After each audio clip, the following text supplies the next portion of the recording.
ఒకే చోట కదలకుండా ఎక్కువసేపు కూర్చుంటున్నారా? గంటల తరబడి కారులో ఆగకుండా ప్రయాణం చేస్తున్నారా? వ్యాయామం చేయడం లేదా? పొగ తాగుతున్నారా? ఊబకాయ సమస్య ఎదుర్కొంటున్నారా? అయితే అప్రమత్తం కావాల్సిందే. ఒకప్పుడు వయసు పైబడిన వారిలో మాత్రమే కనిపించే డీప్ వెయిన్ థ్రాంబోసిస్ డివిటి సమస్య ఇటీవల యువతలోనూ ఎదురవుతూ ఉండడం ఆందోళన కలిగిస్తోంది. ఇలాంటి కేసులు హైదరాబాద్లోని నిమ్స్ అత్యవసర విభాగానికి నెలకు సగటున 10కి తగ్గకుండా వస్తున్నాయని వైద్యులు చెబుతున్నారు. డీవీటీ సమస్య ఎదుర్కొంటున్న వారిలో 50% యువతే ఉండడం గమనార్హం.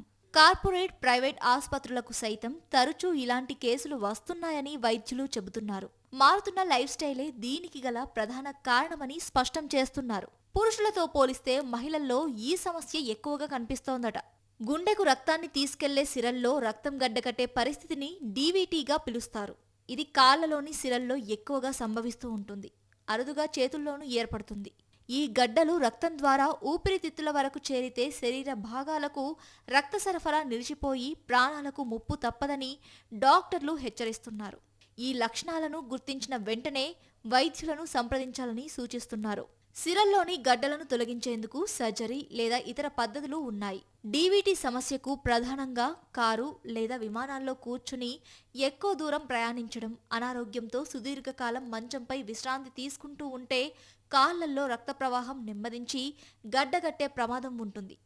ఆపరేషన్ లేదా గాయం వల్ల సిరలకు దెబ్బ తగిలినప్పుడు కూడా, క్యాన్సర్, గుండె వైఫల్యం, కొన్ని రక్త రుగ్మతల వల్ల కూడా ఈ సమస్య వస్తుంది. పొగ త్రాగేవారి రక్తనాళాల్లో రక్తం గడ్డకడుతుంది.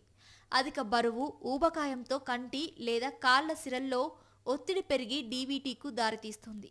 కుటుంబంలో ఎవరికైనా ఈ సమస్య ఉంటే ఇతర సభ్యులకు ఈ ప్రమాదాన్ని పెంచుతోంది. ఈ లక్షణాలు గనక ఉంటే ఒక్కసారిగా ఒక కాలులో వాపు రావడం, అక్కడ నొప్పితో పాటు చర్మం ఎర్రగా మారడం జరుగుతుంది. రక్తనాళాలు బయటకు ఉబ్బినట్లు కనిపించడం, చర్మం వాపు రావడం, కాలు బలహీనంగా అనిపించడం, రక్తనాళాలు గట్టిపడడం వంటివి జరుగుతూ ఉంటాయి.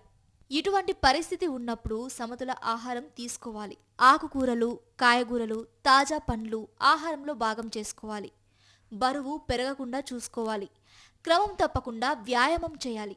ముఖ్యంగా మహిళలు రోజుకు కనీసం 30 నిమిషాల పాటు వ్యాయామం చేయడం వల్ల రక్త ప్రవాహం సాఫీగా ఉంటుంది. తగినన్ని నీళ్లు తీసుకుంటూ హైడ్రేటెడ్గా ఉండాలి. గర్భ నిరోధక మాత్రలు తీసుకునేవారు ఎక్కువ నీళ్లు తాగాలి.